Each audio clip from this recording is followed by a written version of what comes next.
Well, hello everybody. Welcome back. Jiu-Jitsu 2000 here today. I'm back and I have an interesting video for you. Today I want to talk about the loss of one of our fellow YouTube brothers.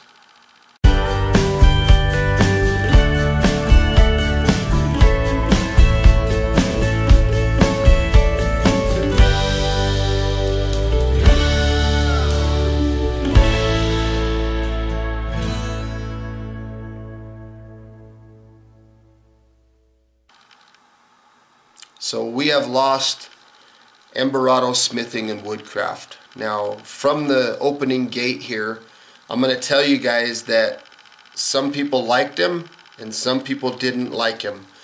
And when I'm filming this video, I'm going to ask one time that you guys please show respect in the comment section down below in reference to Embarado. If you were a person that didn't care for him, I don't want to be seeing any negativity down there. If you want to thumb up this video or down this video, that doesn't bother me. But if I see negativity coming across in the comment section, I'm going to yank your comment. I'm going to delete the comment. I'm not going to allow any bullying or anything like that to take place on my video. Now, when I say some people liked him and some people didn't like him, I think the didn't like was from people that didn't understand Embarado. And I believe I understood him. He was a person who had a lot of stories to tell. You know, he was a storyteller. You know, he was a person that had all these experiences that he talked about that to many were questionable. Like, you know, he had a lot of knowledge, and I always wondered what that practical sense of that knowledge was. You know, like he would talk about a technique or a certain thing, or you know, he would come over and click on my video to see something that I was doing a video on, but then he would leave a comment telling me all about how to do it. I never had a problem with that. I always felt that that was honest, positive criticism. I felt like for the majority of the times that he did that, I felt like his comments were accurate. The things that he said helped better me. You know, he knew what he was talking about.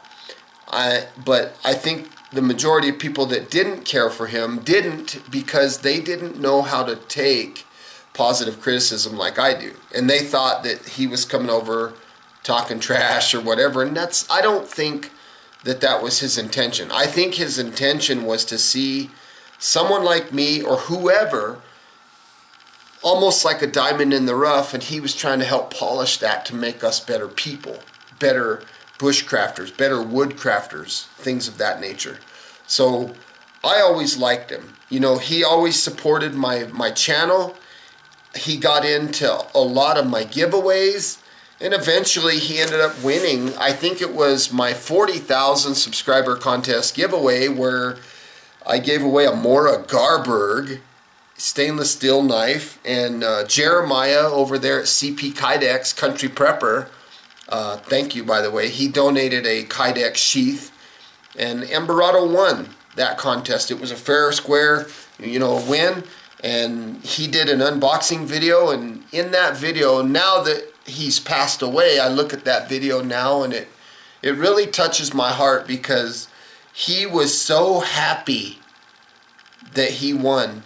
And that knife, that Mora Garberg, and the sheath that Jeremiah made, you know, he carried that till the day he died. That I honestly believe that that was one of his favorite knives and sheaths. You know, and it just makes me happy to know that Jeremiah and myself were able to give him some happiness. He went through a lot of stuff in his life. He was about 10 years older than I was.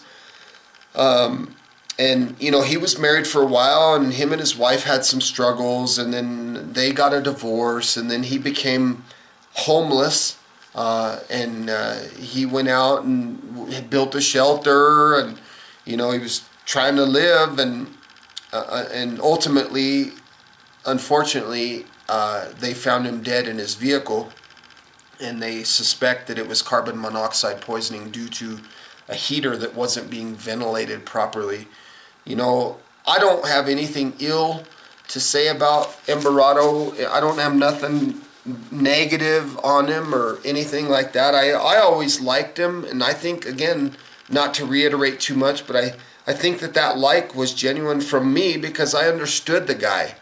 You know, I understood that, you know, he was trying to help out, and, you know, by raising my knowledge or whatever. And one example that I'll throw out there for you guys to chew on was, you know, a few years ago I did a video on tallow, and I was in the kitchen and I was cooking up some ground beef and I was getting the fat off the ground beef, and he left a comment saying that's not real tallow, that's muscle fat tallow, and he was right. You know, when he would leave comments that were telling people things, from what I could see, the majority of the times that he would do that, he was accurate in the information that he was presenting. True tallow does come from suet, which is the muscle that grows around the kidney area of a cow.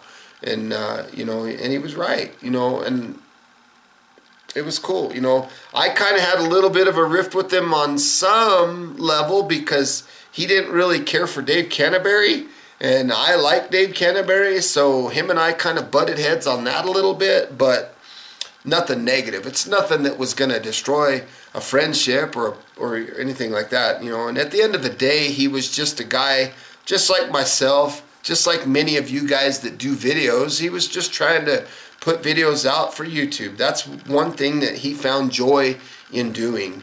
And, you know, I'm going to miss him a lot. You know, I'm going to miss clicking over and seeing his videos and seeing what he has to say. And, you know, I'm going to miss seeing him comment on my stuff and doing VRs for my contests. And whether you liked him or hated him, you know, I just ask that you show some respect for a fallen YouTuber. You know, I never had any issue with him.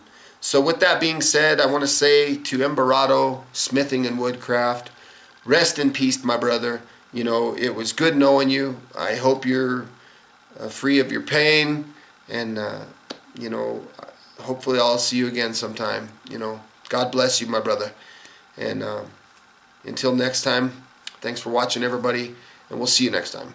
I'll put a link in the description box down below where you can check him out. Probably put that video where he did his unboxing on that 40K. That was probably my most memorable videos of him. So we'll talk at you later. Bye.